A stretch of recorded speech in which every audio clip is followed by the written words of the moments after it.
कहानी की शुरुआत में हम एक आइलैंड को देखते हैं जहाँ कुछ बड़े बड़े गाड़ियां और हेलीकॉप्टर जा रहे थे। इसके बाद लीन अपने 2 असिस्टेंट्स के साथ वहाँ पहुँचती है। अब जब ट्रक रास्ते से जा रहे थे तो एक सांप ट्रक के नीचे कुचला जाता है। फिर क्या हुआ, चलिए आज हम पूरी मूवी देखते हैं। कुछ देर बाद वो सांप फिर से जिंदा हो जाता है। अगले सीन में हम एक रिसर्च सेंटर को देखते हैं जहाँ कुछ साइंटिस्ट सांपों पर रिसर्च कर रहे थे। दूसरी तरफ लिन का असिस्टेंट उसे बताता है कि उनका दूसरा एक्सपेरिमेंट भी फेल हो गया है, इसलिए अगर वे अपनी रिसर्च जारी रखते हैं तो लोग उन पर शक करेंगे। इसी वजह से उनका प्रोजेक्ट भी खत्म हो सकता है। लेकिन यहाँ डॉ क्यू उन्हें बताता है कि अगर उनका एक्सपेरिमेंट बंद हो गया तो उन्हें बहुत बड़ा नुकसान होगा। अब बाहर कई सारे साइंटिस्ट ट्रक से कई छोटे छोटे सांप निकालकर एक गड्ढे में डाल रहे थे जहां हजारों सांप थे। इसके बाद लिन रिसर्च सेंटर के अंदर एक बहुत बड़े सांप को देखती है जो कि असल में उनके रिसर्च का ही नतीजा था। ये सांप डॉ क्यू ने बनाया था। लिन उन्हें बताती है कि उसने इस एक्सपेरिमेंट के लिए बहुत कुछ किया लेकिन फिर भी उसे कोई रिजल्ट नहीं मिला। अब वह अपने लोगों से कहती है कि रिसर्च की सारी जानकारी डिलीट कर दो। साथ ही बाहर गड्ढे में मौजूद सभी सांपों को जलाकर मारने के लिए कहती है।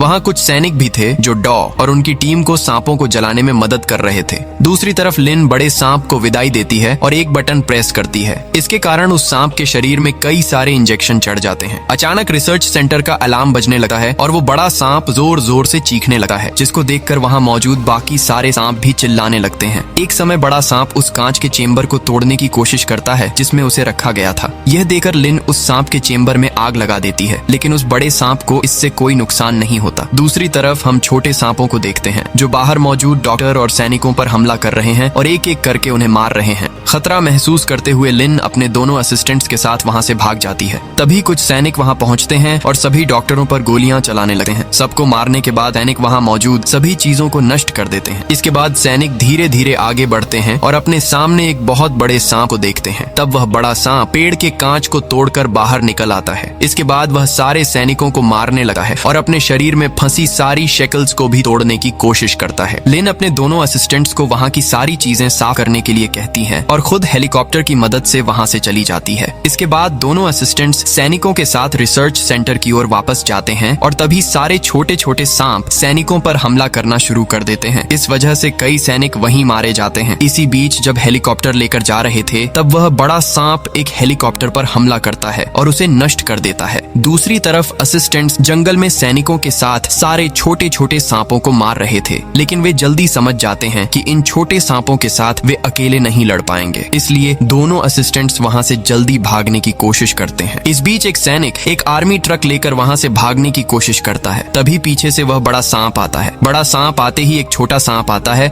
और बड़े सांप को काट देता है। इसके कारण उनका वाहन पहाड़ से नीचे गिर जाता है। हम देखते हैं कि दोनों असिस्टेंट्स भी अपनी जान बचाने के लिए जंगल से भागने की कोशिश कर रहे हैं। तभी वह बड़ा सांप उनके ऊपर हमला करता है। उनमें से एक लड़की बहुत बुरी तरह घायल हो जाती है। बड़ा सांप उसे मारने ही वाला था, तभी दूसरा असिस्टेंट अपनी चाकू से बड़े सांप पर वार करता है। इससे बड़ा सांप उस लड़की को फेंक देता है और वहां से भाग जाता है। लड़की देखती है कि उसकी दोस्त पहले ही मर चुकी है, जिससे वह बहुत टूट जाती है। ठीक उसी समय बड़ा सांप उस पर हमला करता है और उस लड़की को भी मार देता है। इसके बाद हम देखते हैं कि 2 सैनिक एक बोट की मदद से भागने की कोशिश कर रहे हैं। वे किसी तरह समुद्र के बीच में पहुंचते हैं। ठीक उसी समय बड़ा सांप वहां पहुंच जाता है और उन पर हमला कर देता है। इसके बाद हमें कुछ साल बाद का सीन दिखाया जाता है जहां समुद्र के बीच एक बड़ा जहाज जा रहा होता है। जहाज पर मौजूद सभी लोग काफी एंजॉय कर रहे थे। वहां हम यान नाम का एक लड़का देखते हैं। कोई चुपके से उसका फोटो ले रहा होता है। तभी हम देखते हैं कि एक आदमी वहां मौजूद एक अमेरिकन को पकड़कर मार रहा है। ये देखकर यान तुरंत आता है और उस आदमी को मार देता है। इस मौके पर वह अमेरिकन वहां से भाग जाता है। यान उसे रोकने की कोशिश करता है, लेकिन इतनी भगदड़ में आदमी मौका पाकर भाग जाता है। इसके बाद यान वहां अपने एक दोस्त से मिलता है जिसका नाम जू है। यान बाद में उस लड़के से बात करने के लिए उस अमेरिकन को ढूंढने निकल जाता है। जब वह अमेरिकन को ढूंढ रहा होता है तब कोई चुपके से उसकी फोटो लेता है। कुछ समय बाद यान उस अमेरिकन को पकड़ लेता है। आदमी यान को कुछ समझाने की कोशिश करता है। तभी यान सीढ़ियों से एक कैमरा गिरता देखता है। कैमरा लेने के लिए वहाँ ली नाम की एक लड़की आती है। यह देखकर यान उसके पास जाता है और अपनी कई सारी तस्वीरें उसके कैमरे में देखता है। ली यान से कहती है कि वह एक ट्रैवल मैगजीन में काम करती है और उसे यान जैसे फिट इंसान की फोटो की जरूरत है, लेकिन यान उसके कैमरे से अपनी सारी फोटो डिलीट कर देता है। तब ली यान को बताती है कि जो वह ढूंढ रही है उसका बच्चा उसके पास है, लेकिन यान पूरी तरह उसे इग्नोर कर वहाँ से जाने की कोशिश करता है। तभी हम देखते हैं कि कई सारे सांप जहाज के अंदर घुस जाते हैं। सांप एक एक करके सभी को मार रहे होते हैं, लेकिन यान अभी तक इस सब के बारे में कुछ नहीं जानता। अचानक उसके सामने कई सारे सांप आ जाते हैं। ये सब देखकर ली बहुत डर जाती है। इसके बाद यान और ली साथ में भागने लगते हैं। दौड़ते दौड़ते वे किसी आदमी से पूछते हैं कि यहाँ क्या हो रहा है, लेकिन उससे कुछ कहने से पहले ही एक बड़ा सांप आकर उसे खा लेता है। ये देखकर यान और ली और भी ज्यादा डर जाते हैं, इसलिए वे वहाँ मौजूद सभी जीवित लोगों को लेकर भागने की कोशिश करते हैं। तभी वह बड़ा सांप उनके सामने आ जाता है। इसे देखकर सभी फिर से दौड़ने लगते हैं। यान एक उल्हाड़ी की मदद से सभी सांपों को मारता है और आगे बढ़ता है। आगे जाकर यान कुछ और लोगों को देखता है। वे सभी मिलकर एक सुरक्षित जगह जाना चाहते थे, लेकिन तभी उनके बीच एक अमीर आदमी खुद को एक वीआईपी रूम में बंद कर लेता है और बाकी किसी को अंदर आने नहीं देता। बाहर मौजूद सभी लोग बहुत डर जाते हैं और बार बार उस आदमी से दरवाजा खोलने के लिए कहते हैं। तभी उस वीआईपी रूम में कई छोटे छोटे सांप आ जाते हैं और उस आदमी को बहुत ही डरावने तरीके से मार देते हैं। इसके बाद यान और बाकी लोग अपने सामने एक बड़ा सांप आते देखते हैं और अपनी जान बचाने के लिए वहाँ से भागने लगते हैं। वहाँ एक बुजुर्ग आदमी एक छोटे बच्ची के साथ छिपा हुआ था। दूसरी तरफ यान और टीम इंजन रूम में पहुँचते हैं। यान सभी को बताता है कि सांप केवल उनकी आवाज सुनकर ही उन्हें ढूंढ सकते हैं, इसलिए वहाँ मौजूद सभी लोग मशीन के पीछे पीछे छिप जाते हैं ताकि उनके सांसों की आवाज सांपों तक न पहुँचे। तभी वह बड़ा सांप उनके सामने आता है, लेकिन कोई भी एक भी आवाज नहीं करता। इस वजह से वह बड़ा सांप वहाँ से जाने लगा है। ठीक उसी समय वहाँ मौजूद एक लड़की का फोन बज जाता है। ये सुनकर वह सांप फिर से उनकी ओर बढ़ता है। इसे देखकर सभी फिर से दौड़ते हुए ऊपर की ओर चले जाते हैं। बड़ा सांप उनका पीछा करता है, इसलिए वे सभी फ्रीजिंग रूम में चले जाते हैं और वहाँ का दरवाजा बंद कर देते हैं। बड़ा सांप फ्रीजिंग रूम का दरवाजा तोड़ने की कोशिश करता है, लेकिन जब वह नहीं तोड़ पाता तब शांत हो जाता है। ठीक उसी समय यान देखता है कि उनमें से किसी को एक सांप ने काट लिया है। यह देखकर सभी बहुत डर जाते हैं। ली वहाँ मौजूद दवाइयाँ ढूंढने लगती है, लेकिन उसे वहाँ कोई ऐसी दवा नहीं मिलती जिससे उस बच्चे को बचाया जा सके, इसलिए वह बहुत रोने लगती है। बाकी सभी लोग भी इस बात से बहुत दुखी हो जाते हैं, क्योंकि बच्चा धीरे धीरे उनके सामने मर रहा था। खैर, फ्रीजिंग रूम में इतने समय तक छिपे रहने की वजह से सभी को बहुत ठंड लग रही थी। इसे देखकर यान सभी को बचाने का फैसला करता है और बड़ा सांप खुद के पीछे ले जाने का प्लान बनाता है। ये सुनकर जू उसे ऐसा करने से रोकता है। तब उस बच्चे ने, जिसे सांप ने काटा था, कहा कि वह यह काम करेगा। यान उसे ऐसा करने से रोकता है, लेकिन बच्चा उसकी कोई बात नहीं सुनता और फ्रीजिंग रूम का दरवाजा खोल देता है। इसके साथ ही आवाज होने की वजह से बड़ा सांप भी उसके पीछे चल पड़ता है और बाकी सभी वहाँ से भाग जाते हैं। यान उस बच्चे को रूम से बाहर निकालने के लिए हाथ बढ़ाता है, लेकिन बच्चा उसकी कोई नहीं सुनता और फिर से दरवाजा बंद कर देता है ताकि सांप भी बाहर न आ सके। बड़ा सांप उसे मार देता है। इसे देखकर यान को बहुत बुरा लगा है और उसे गुस्सा भी आता है। खैर, अब वे कैप्टन के रूम में पहुँचते हैं। ली कहती है कि वह जहाज को चला सकती है। यान देखता है कि जहाज के पायलट मार दिए गए हैं। यह देखकर यान को शक होता है, क्योंकि वहाँ तो कोई सांप नहीं था। फिर यान ली के पास जाता है, जो उस समय बहुत डर गई थी, लेकिन फिर भी उसने हिम्मत दिखाई और अंत में जहाज को चलाने में सफल हो गई। इसे देखकर सभी बहुत खुश होते हैं। तभी ली अचानक जहाज के आसपास एक आइलैंड देखती है और यह देखकर बहुत खुश होती है, लेकिन उसी समय उनके जहाज के सामने एक बड़ा सांप आ जाता है और जहाज पर हमला करने लगा है। ये वही विशाल सांप था जिसे उस लैब में बनाया गया था। यान और जू बाहर जाकर बड़े सांप को देखते हैं। इतना बड़ा सांप देखकर उनकी हालत खराब हो जाती है और वे फिर से अंदर चले आते हैं। अब बचने के लिए यान और जू दौड़कर एक बोट पानी में डाल देते हैं। यान जू से कहता है कि बाकी सभी को लेकर वहाँ से चले जाएं, लेकिन वे उसे अकेला छोड़ना नहीं चाहते। यान ली से वादा करता है कि वह जरूर वापस आएगा। इसके बाद वह पूरे जहाज पर केरोसिन छिड़क देता है। बाकी लोग जब जहाज से दूर चले जाते हैं तो यान वहाँ आग लगा देता है।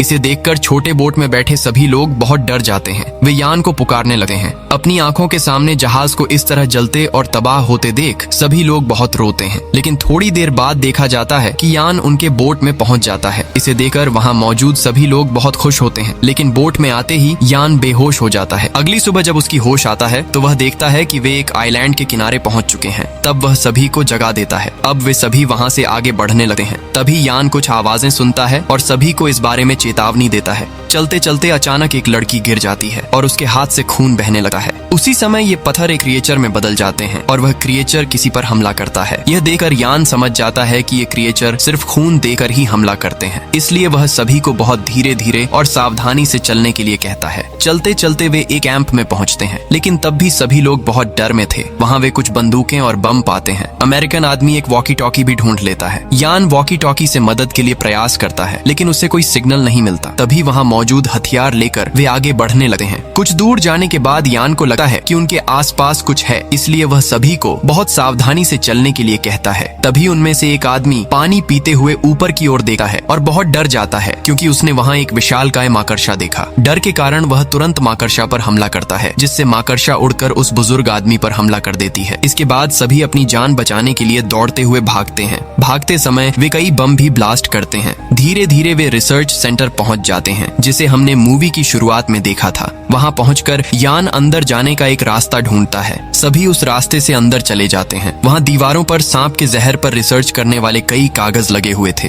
इसके अलावा वहां कई डॉक्टरों की कंकाल भी नजर आती हैं। तभी उनमें से किसी ने वहां की लाइटें चालू कर दी। इसे देखकर यान सोचता है कि यह आदमी यह कैसे जान गया कि लाइट कहाँ है, लेकिन यान इस बात पर ज्यादा ध्यान नहीं देता। थोड़ी देर बाद सभी लोग सो जाते हैं, केवल वह आदमी छोड़कर। वह पूरे लैब में घूम घूम कर कुछ ढूंढने की कोशिश कर रहा था। शायद वह किसी खास चीज की तलाश में था। कुछ समय बाद यान की नींद खुल जाती है। दूसरी तरफ वह आदमी एक पोस्टर के नीचे से एक किताब निकालता है जिसमें बड़े सांप के बारे में लिखा था। इसके बाद हमें पता चलता है कि वह आदमी असल में डॉक्टर क्यू था, जिसने उस बड़े सांप को बनाया था। उसने लिन को बड़े सांप को नष्ट करने से मना किया था और उससे आखिरी मौका मांगा था, लेकिन क्योंकि लिन ने अपना फैसला फाइनल कर दिया था, उसने किसी की भी बात नहीं सुनी। इसी समय उसका एक असिस्टेंट डॉक्टर क्यू पर चाकू मार देता है और इस घटना के कई सालों बाद भी डॉक्टर क्यू का यहाँ कोई बड़ा मकसद होना स्पष्ट था। अब हम यान को देखते हैं। वह एक गुफा के अंदर पहुंच जाता है जहां उसके सामने वही बड़ा सांप खड़ा होता है। सांप को देखकर यान बहुत डर जाता है। बड़ा सांप यान पर हमला करने ही वाला होता है। तभी जू सांप के सामने आ जाता है और यान से बाहर निकलने के लिए कहता है। यह देखकर यान गुफा के दरवाजे से बाहर निकलता है और जैसे ही वह बाहर आता है, गुफा का दरवाजा बंद हो जाता है। इसे देखकर यान टूट कर रो पड़ता है क्योंकि उसे लगता है कि जू शायद अब जीवित नहीं है। तभी ली उसके सामने आती है और उसे संभाल कर फिर उस कमरे में ले जाती है। उस समय डॉक्टर क्यू भी उनके साथ होता है, लेकिन उसकी असली पहचान अब तक किसी को नहीं पता थी। तभी वॉकी टॉकी में रेस्क्यू टीम की आवाज आती है। वे कहते हैं कि वे अगले दिन सुबह तक वहां पहुंचेंगे। यह सुनकर सभी गुस्से में हो जाते हैं क्योंकि वे वहां ज्यादा समय नहीं रह सकते। यान कहता है कि इससे पहले कि वे इस जगह से जाएं, उन्हें उस बड़े सांप को मारना होगा और सभी की मौत का बदला लेना होगा। अब वह अपनी पूरी योजना सबको बताता है। सभी यान की बात के अनुसार काम करने लगते हैं। इसके बाद यान जू को अलविदा कहता है। तभी डॉक्टर क्यू यान पर हमला करता है ताकि उसे मार सके, लेकिन यान पहले ही यह समझ चुका था और डॉक्टर क्यू पर हमला कर उसे घायल कर देता है। इसके बाद डॉक्टर क्यू उसे सारी सच्चाई बताता है। तभी वह बड़ा सांप वहां आ जाता है। इसे देखकर अमेरिकन आदमी उसे ध्यान भटकाने की कोशिश करता है। इस बीच क्यू बताता है कि उसने जहाज के पायलटों को मारा था और सभी को यहाँ लाया, और सबसे बड़ा सच ये है कि वह उस सांप को नष्ट करने के लिए नहीं बल्कि बचाने के लिए ही यहाँ आया था। उस समय यान अपने पीछे उस बड़े सांप को देखता है लेकिन कुछ नहीं कहता। कुछ ही समय बाद वह बड़ा सांप डॉक्टर क्यू द्वारा मारा जाता है। इसके बाद यान उस बड़े सांप को अपने पीछे लेकर चलता है। वह उसे उन क्रिएचर्स के पास ले जाता है जिन्हें हमने इस आइलैंड की शुरुआत में देखा था। वहां पहुंचकर यान एक खून की बोतल फेंकता है। इसके कारण सभी क्रिएचर्स बाहर आ जाते हैं। फिर जब बड़ा सांप पहाड़ से नीचे गिरता है तो वे क्रिएचर्स उसे खा जाते हैं। इस तरह वह बड़ा सांप वहीं मर जाता है। अगली सुबह सभी समुद्र के किनारे खड़े होते हैं। तब एक जहाज उन्हें बचाने के लिए वहां आता है और इसी के साथ ये अद्भुत मूवी खत्म होती है।